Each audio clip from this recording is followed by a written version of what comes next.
하나님 은혜를 감사를 드립니다. 이 저녁에도 저희들이 하나님의 은혜가 고파서 이렇게 주의 전에 나왔습니다. 주님 정말 사랑합니다. 우리가 중심을 다해서 고백하건대 주님 사랑합니다. 주님 우리의 고백을 받아주시고 이 저녁에 주님의 음성 듣기를 원하오니 성령 하나님 우리 가운데 충만하게 임재하셔서 우리의 마음을 만져주시고 우리의 심령 가운데 친히 말씀하여 주시옵소서. 주님의 은혜를 기대합니다. 예수님의 이름으로 기도드립니다. 아멘. 할렐루야. 우리 옆에 계신 분하고 한번 인사할까요? 잘 오셨습니다. 사랑합니다. 축복합니다. 감사합니다. 우리 한 번 더 인사하실 때 우리 이렇게 고백했으면 좋겠어요. 우리 왼쪽 오른쪽 앞에 뒤에 우리가 믿음으로 이제 선포하는 거예요. 하나님 당신을 사랑하십니다. 이렇게 고백해 드리십시다. 하나님 당신을 사랑하십니다. 아멘이십니까? 하나님 우리의 어떠함에 상관없이 우리를 사랑하시고 언제나 우리를 주목하고 계시고 우리가 하나님께 사랑합니다 사랑합니다 이렇게 우리의 고백을 들으시기를 원하시는 줄로 믿습니다. 하나님 말씀 함께 보도록 할게요. 이 시간 우리에게 주신 하나님 말씀 출애굽기입니다. 출애굽기 2장 23절에서 25절까지 우리 세 구절이니까 함께 한 목소리로 합독하겠습니다. 천천히 한 사람이 읽는 것처럼 23절, 24절, 25절 시작. 여러 해 후에 애굽 왕은 죽었고 이스라엘 자손은 고된 노동으로 말미암아 탄식하며 부르짖으니 그 고된 노동으로 말미암아 부르짖는 소리가 하나님께 상달된지라. 하나님이 그들의 고통 소리를 들으시고 하나님이 아브라함과 이삭과 야곱에게 세운 그의 언약을 기억하사 하나님이 이스라엘 자손을 돌보셨고 하나님이 그들을 기억하셨더라. 아멘. 지난번에 우리가 출애굽기 말씀을 천천히 묵상을 한 것 같은데 제가 오늘 2장 23절, 24절, 25절 이 말씀 가지고 한 번 더 묵상하기를 원합니다. 제가 제목을 붙여봤는데 뭐라고 붙였냐면 귀 기울이시는 하나님, 이렇게 한번 제가 제목을 붙여봤어요. 우리 하나님 우리의 기도 소리에 또 우리의 찬양 소리에 귀 기울이시는 그런 하나님이신 줄로 믿습니다.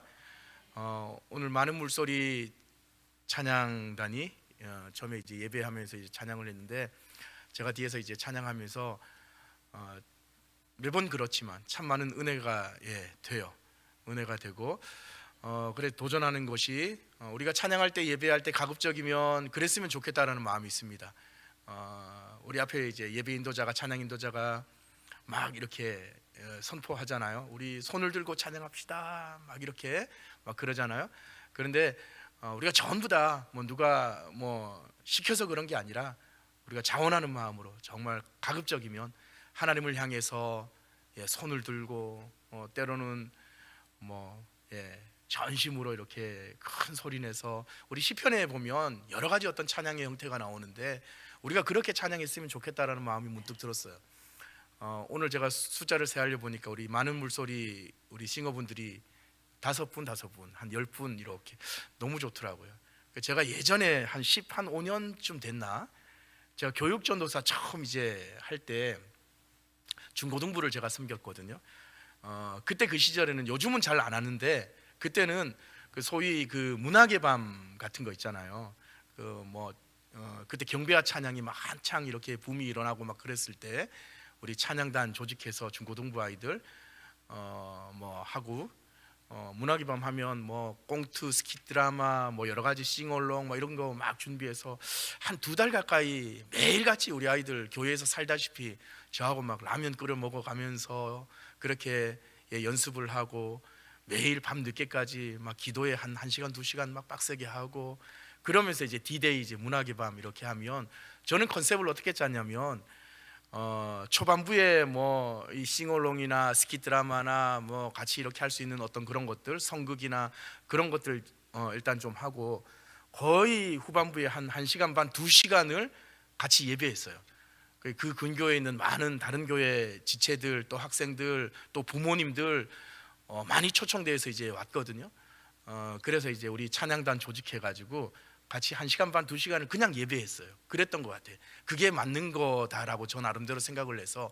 근데 제가 왜 이런 말씀을 드리냐면 그때 우리 아이들 찬양단을 조직했는데 참 풍성했거든요. 오늘 5명, 10명 이렇게 그때는 그랬던 것 같아요. 우리 10명의 아이들이 마이크를 잡고 뒤에는 소위 콰이어라 그래가지고 마이크 안 잡은 친구들, 그 친구들도 예배하고 싶다, 자기들도 앞에 나가서 예배하고 싶다, 그래가지고 다 나와라. 그래서 한 20명 정도 뒤에서 그냥 성가대처럼 콰이어 이렇게 세워가지고 함께 막 뛰면서 이제 그렇게 예배했어요.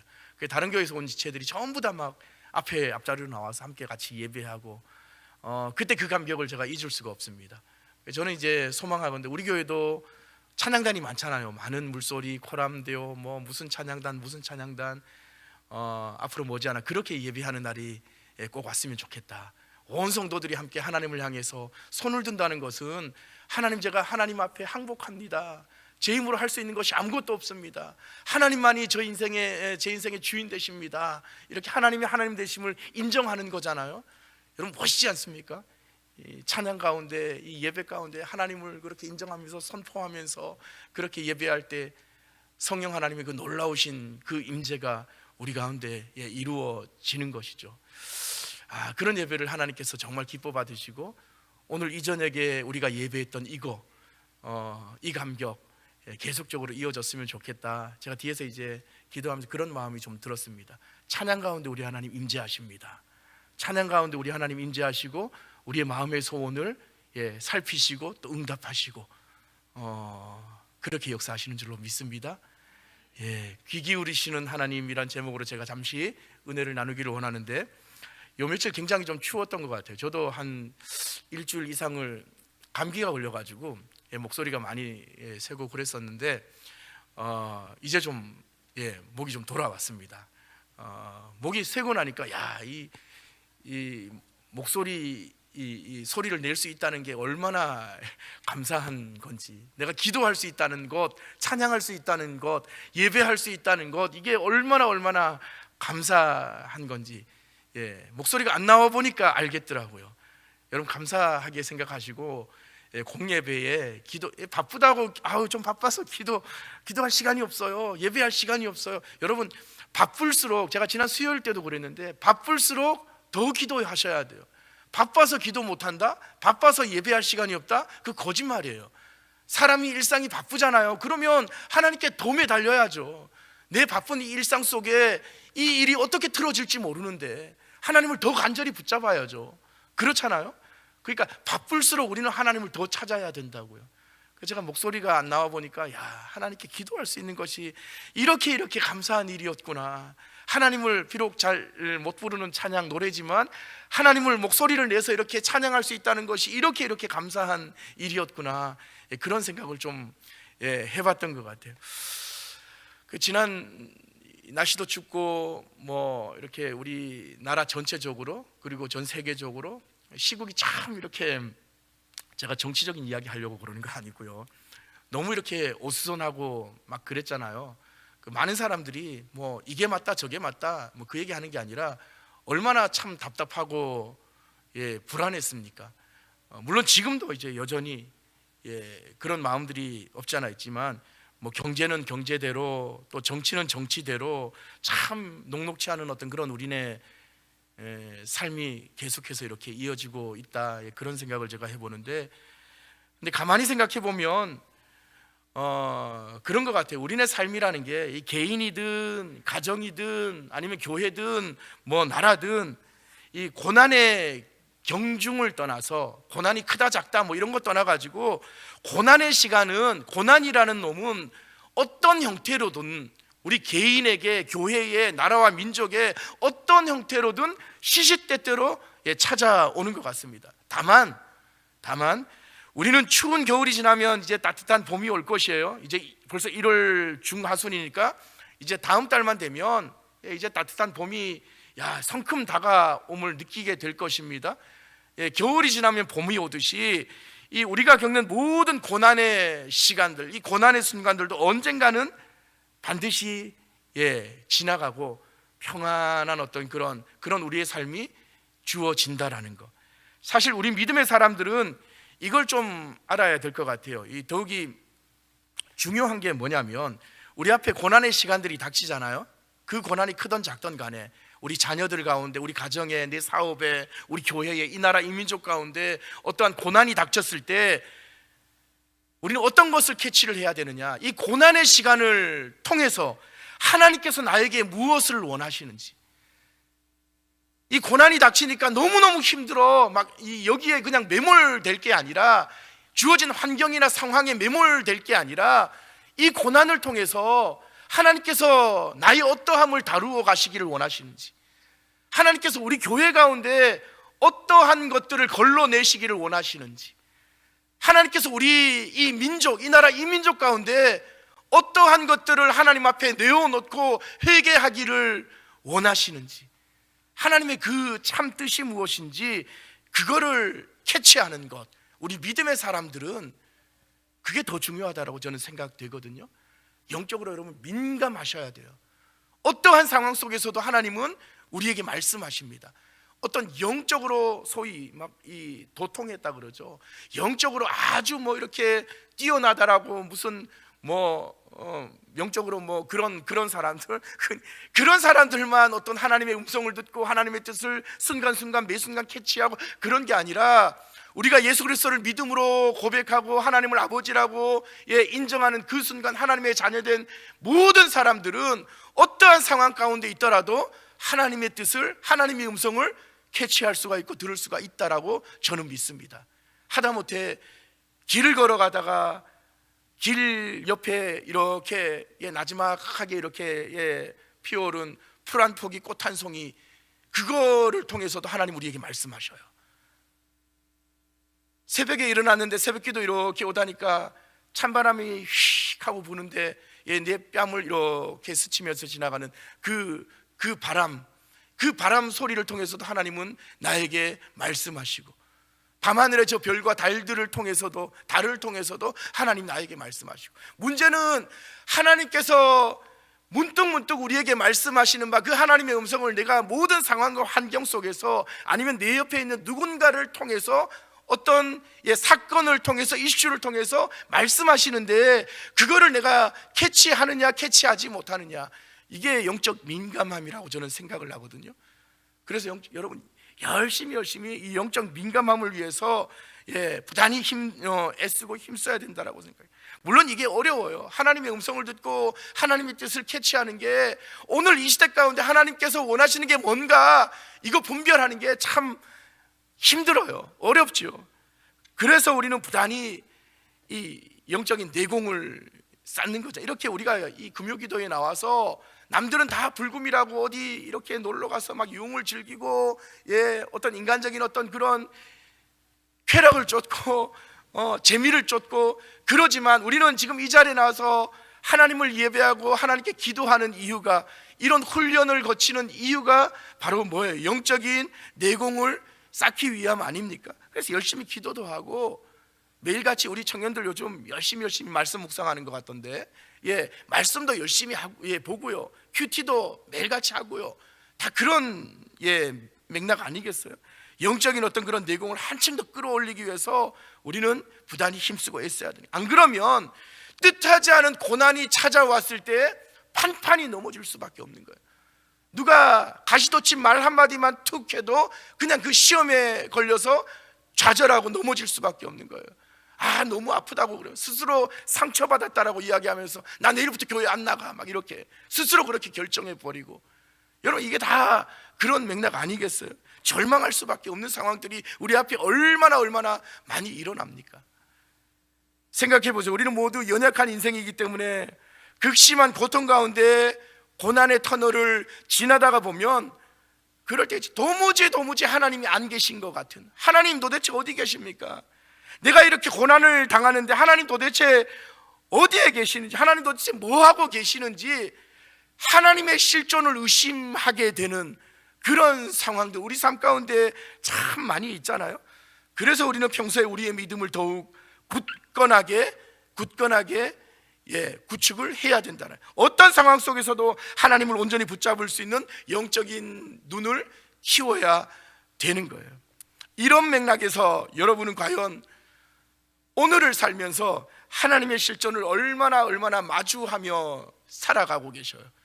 오늘 새벽에 일어나서 출근하시고 지금 이렇게 금요기도에 이 자리에 앉아있는 이 시점까지 오늘 하루 24시간을 사시면서 여러분 삶 속에서, 일상 속에서, 교회 안에서 말고요, 여러분의 삶의 자리에서 얼마나 하나님의 실존을 마주하면서 그렇게 사셨어요?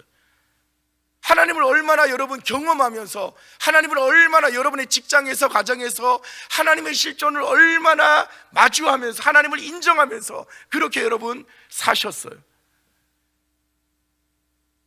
묻는 거예요. 질문하는 거예요. 여러분 어떻게 그렇게 하나님을 경험하면서 사십니까? 일상 속에서 여러분이 경험하신 하나님, 여러분이 고백하는 하나님, 과연 저마다 다 다르시겠지만 여러분은 어떤 하나님으로 고백하시는가요? 보통 제가 이 대목에서 그 예전에 어린아이들에게, 얘들아, 유치부 아이들, 또 아동부 저학년 애들 이런 친구들에게, 얘들아, 너희들은 하나님이 어떤 분이라고 생각해? 하나님 한번 그림으로 한번 이렇게 그려볼 수 있어? 이렇게 제가 예전에 한번 이제 물어봤던 적이 있거든요. 어린아이들에게 여러분 하나님의 모습을 그려보라고 하면 어떻게 그립니까? 대부분 이렇게 그려요. 긴 턱수염을 이렇게 그리고 흰 백발 이렇게 머리를 늘어뜨리고 아주 산신령 같은, 모르겠어요, 우리 안동 동부교회 친구들은 어떻게 그리는지 모르겠지만 제가 예전에 포항에 있을 때 포항에 우리 유치부 아이들한테 그려보라고 그랬더니 10이면 7, 8은 다 그렇게 그리더라고요. 아주 머리를, 야 남자야 여자야? 하나님 남자죠. 머리를 아주 남자인데 왜 머리가 이렇게 길어? 아니 하나님 원래 이래요. 아주 머리를 길게 늘어뜨리고 그렇게 턱수염을 이렇게 진짜 산신령 같은 그런 분으로 묘사를 하더라고요. 여러분 근데 성경에 보면 하나님은 어떤 분이시냐? 우리 인간과는 질적으로 완전히 다른 영적인 존재로 성경은 묘사하고 있죠. 우리가 너무나도 잘 알고 있지만 요한복음 4장에 보면 4장 24절에 보면 뭐라고 그럽니까? 하나님은 영이시니, 하나님은 영이시니 예배하는 자가 영과 진리로 예배할지니라. 하나님은 영이시다, 영적인 분이시다라는 거예요. 그래서 하나님은 형체가 없다라는 거죠. 하나님은 우리처럼 어떤 이목구비, 사지백체가 없다라는 거예요. 그런 까닭에 육체를 가진 우리 인간과는 질적으로 완전히 다른 존재 방식으로 존재하시기 때문에 우리 육안으로는, 우리 인간의 어떤 그런 눈으로는 도무지 볼 수가 없는 분이 하나님이시다. 그러므로 우리가 하나님의 모습을 떠올릴 때 어린아이들이, 유치부 아이들이 생각하는 것처럼 흰 머리를 길게 늘어뜨리고 턱수염을 길게 또 이렇게 가지신 그런 하나님이 아닌 거죠. 할아버지 같은 그런 이미지는 더더욱 아니다라는 거예요. 하나님은 우리 육신의 눈으로는 볼 수 없기 때문에 인간의 모습으로 묘사할 수 있는 그런 분이 아니라는 겁니다. 그런데 성경에 보면 있잖아요, 하나님은 영이시니 분명히 영적인 존재라고 말씀을 하셨는데 성경에 보면, 특히 구약에 보면, 그럼에도 불구하고 성경은 하나님을 묘사할 때 어떻게 묘사하느냐? 마치 사람처럼 귀, 코, 입, 뭐 이렇게 이목구비가 있는 것처럼, 손발이 있는 것처럼 때론 그렇게 많이 묘사해요. 가령 창세기 2장을 보면 하나님이 태초에 천지를 창조하시고 쭉 서술하잖아요. 근데 2장 언저리에 가보면 하나님을 묘사할 때 하나님이 흙으로 사람을 빚어서 그 코에 생기를 훅 하고 불어넣었더니 마치 이 사람이 움직이는 생명이 된지라, 그렇게 말씀하고 있거든요. 그러니까 하나님을 묘사할 때 마치 손을 가진 사람처럼 그렇게 묘사해요. 도공이 흙을 이렇게 빚어가지고 도자기를 이렇게 만드는 그런 도공처럼 하나님을 그렇게 창세기 기자는 묘사하고 있단 말이에요. 또 창세기 8장 21절에 보면 하나님께서 노아가 바친 그 제물의 향기를 받으셨다. 향기를 받으셨대요. 그렇게 마치 코를 가진 우리 인간, 우리 사람처럼 제물의 향기를 냄새를 이렇게 맡으셨다는 거죠. 그렇게 향기를 맡으셨다 하나님께서 그렇게 묘사합니다. 사실 성경에서 이런 표현을 찾으려면 수도 없이 많습니다. 이게 무슨 뜻이냐? 여러분, 이게 무슨 뜻이에요? 하나님은 영이신데, 영적인 분이신데 마치 손발이 있는 것처럼, 냄새를, 향기를 맡으실 수 있는 코가 있는 것처럼, 마치 사람처럼 그렇게 구약에서는, 성경에서는 묘사를 하고 있단 말이에요. 이게 무슨 뜻이에요? 하나님은 그만큼 무엇을 원하시느냐? 우리 인간과 아주 친밀하게 교제하시기를 원하신다라는 거예요. 믿으십니까? 하나님 우리와 정말 친밀하게 그렇게 교제하기를 원하신다. 그래서 우리를 향하신 하나님의 뜻과 또 의도와 또 목적을 우리로 하여금 분명하게 인지할 수 있도록, 막 헷갈리게 그렇게 나타내 보이시는 게 아니라 우리가 정확하게 분명하게 하나님께서 나에게 뭘 원하시는지, 하나님께서 우리 교회 가운데 무엇을 원하시는지, 하나님께서 이 나라 이 민족 가운데 무엇을 원하시는지 하나님은 우리로 하여금 아주 쉽게 분명하게 알 수 있도록 그렇게 우리 인간의 방법으로 교통하기를 원하신다라는 거예요. 그래서 우리는 그 하나님을 뭐라고 부릅니까? 인격적인 하나님이시다. 다른 여타의 종교의 그 신들은 일방소통이잖아요.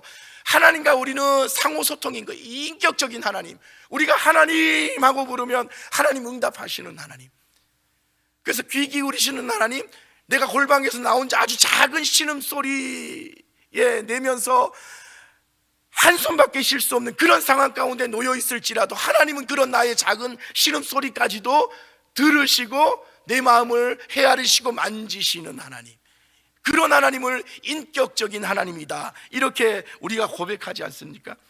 우리가 즐겨 부르는 가스펠 우리 찬양 중에 이런 찬양 있잖아요. 제가 참 좋아하는 찬양인데 요즘 우리 교회에서 잘 안 부르는 것 같아요.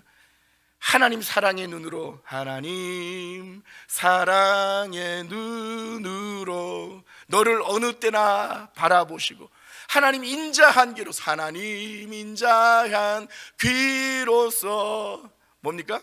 언제나 너에게 기울이시니, 하나님 그 인자한 귀로서 우리의 음성, 우리의 신음소리에 귀를 기울이신다. 여러분, 참으로 우리 하나님 그런 분이신 줄로 믿습니다.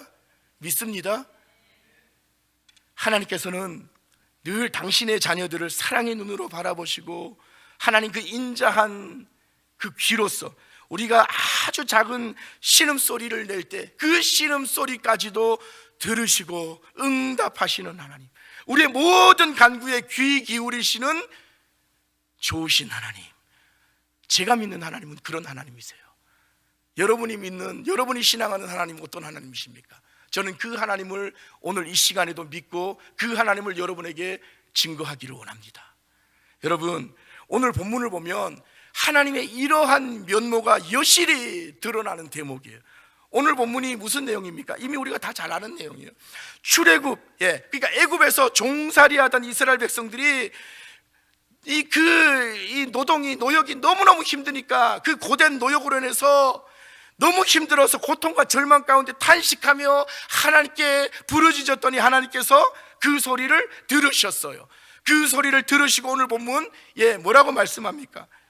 들으셨을 뿐만 아니라 하나님께서는 이스라엘 백성들의 탄식을 들으시고 거기에서 그친 게 아니라 아브라함과 이삭과 야곱에게 세운 약속, 언약을 기억하시고 이스라엘 자손을 돌보셨고, 그리고 그들을 기억하셨다. 이게 바로 오늘 본문의 내용, 23절, 24절, 25절 내용이에요. 이렇게 해서 드디어 이스라엘 백성들이 430년 동안 이집트에서 종살이 하다가 역사적인 그 출애굽 여정이 이렇게 해서 시작이 되잖아요. 그들이 꿈에서도 그리던 그 출애굽 해방, 그 해방의 그 기쁨이 마침내 이렇게 해서 그들 가운데 주어지게 된 거예요. 여러분, 이스라엘 백성들은 애굽에서 4년, 40년, 430년 여러분, 몇 세대가 죽고 나고 430년 동안이나 고된 종살이를 해야만 했어요. 생각해 보십시오. 그 삶이 얼마나 고단하고 힘들었겠습니까? 그러니까 이 사람들은 출애굽 1세대 이 사람들은 나면서부터 자신은 종의 신분으로, 노예 신분으로 태어났어요. 자신이 태어나니까 그 정체성이 노예였어요. 아침에 꼭두 새벽에 일어나서 일하러 나갔다가 밤늦게 돌아와서 잠깐 그냥 누웠다가 다시 그 다음날 또 새벽에 일하러 나가서 죽기 살기로 일만 하는 그 노예 생활, 반복이에요, 반복. 이렇듯 고된 노동과 극심한 고통 중에 있던 이 이스라엘 백성들이 이제 드디어 하나님의 은혜로 애굽의 압제와 속박에서 벗어나게 된 거죠. 그런데 오늘 본문은 이스라엘 백성들의 그 출애굽, 그 놀라운 기적의 사건이 어디에서 시작되었느냐, 어디에서 비롯되었느냐, 그거를 분명하게 말씀해 주고 있어요. 알고 봤더니 그게 어디에서 비롯되었느냐, 이스라엘 백성들의 부르짖음에 대한 하나님의 귀 기울이심. 제가 보니까 그래요. 이스라엘 백성들이 너무너무 힘들고 고통스러워서 하나님 부르짖었더니 그 부르짖음에 대한 우리 인격적이신 하나님께서 그 부르짖음을 하나님의 때가 되어서 들으신 것이에요. 귀를 기울이신 것이에요. 그 귀 기울이심에서 이 이스라엘 백성들의 그 역사적인 출애굽 여정이 시작이 되었다는 거예요. 어찌 보면 굉장히 지극히 평범한 그런 진리에 대해서 말씀하고 있는 거죠. 사실 이런 맥락에서 볼 때 우리 예전에 그 8.15 해방, 우리나라 우리 민족에게 있었던 비슷한 관점으로 이해할 수 있을 것 같아요. 1910년에 우리나라가 한일 합방이 됐으니까, 그리고 1945년에 8월 15일 해방이 됐잖아요. 그러니까 35년 정도. 그러니까 일본의 그 식민지 통치로부터 해방되는 감격을 35년 만에 누리게 된 거예요. 물론 역사적으로 본다면 이 8.15 해방은 제2차 세계대전을 일으킨 이 일본 그 어디입니까? 그 나가사키, 히로시마 그 나가사키의 그 유엔군의 그 원자폭탄이 투하됨으로써 그래서 이제 항복을 했잖아요. 그래서 이루어진 그 역사적인 어떤 그런 사건이지만, 근데 신앙적인 관점으로 본다면 그 배후에는 저는 그렇게 생각하거든요. 일본의 압제로부터 해방되기를, 자유케 되기를 그렇게 간절히 애원했던 우리 선조들, 특별히 고통 가운데 그 당시에 탄식하면서 하나님 앞에 부르짖었던 한국교회의 그 수많은 우리 믿음의 선조들, 그들의 부르짖음이 있었고요, 그 부르짖음을 들으신 하나님의 구원의 은혜가 그 이면에서 작용하고 있었다라고 저는 확실하게 믿습니다. 그러므로 8.15 해방은 하나님께서 우리 민족에게 베풀어 주신 놀라운 은혜와 사랑의 선물인 거죠. 그런 이 나라, 이 민족이에요. 그런 나라가 우리나라라고요. 하나님께서 보호하신 이 나라, 이 민족, 그 자유를 우리가 오늘 이 시대에 누리고 있는 것이에요. 여러분, 이 사실 믿으세요? 그렇다면 이스라엘 백성들의 출애굽 해방도 우리 민족의 8.15 해방도 마찬가지. 따지고 보면 모두가 다 그런 거잖아요. 고통 가운데 있는 사람들, 고통당하는 그 사람들의 부르짖음과 탄식 소리에 귀 기울이신 하나님의 응답인 것이죠. 그죠? 하나님의 응답이라는 거예요. 그 일을 위해서 하나님은 이 모세라는 이 인물을 선택하셨고요, 또 8.15 해방을 위해서 우리의 위대한 선조들, 나라를 위해서 목숨을 바친 무수히 많은 독립운동가들과 또 유엔 연합군, 그네들을 하나님께서 사용하셨다라는 거예요. 다시 그러면 오늘 본문으로 돌아가서 말씀을 보면 이스라엘 백성들의 출애굽 해방은 이스라엘 백성들의 부르짖음에 대한 하나님의 귀 기울이심, 하나님의 귀 기울이심에 의해서 이루어졌다라고 제가 말씀드렸어요. 그렇다면 하나님은 언제 자기 백성의 기도에, 자기 백성의 그 간구에 귀를 기울이시느냐, 이 부분만 제가 살펴보고 함께 기도하기로 하네요.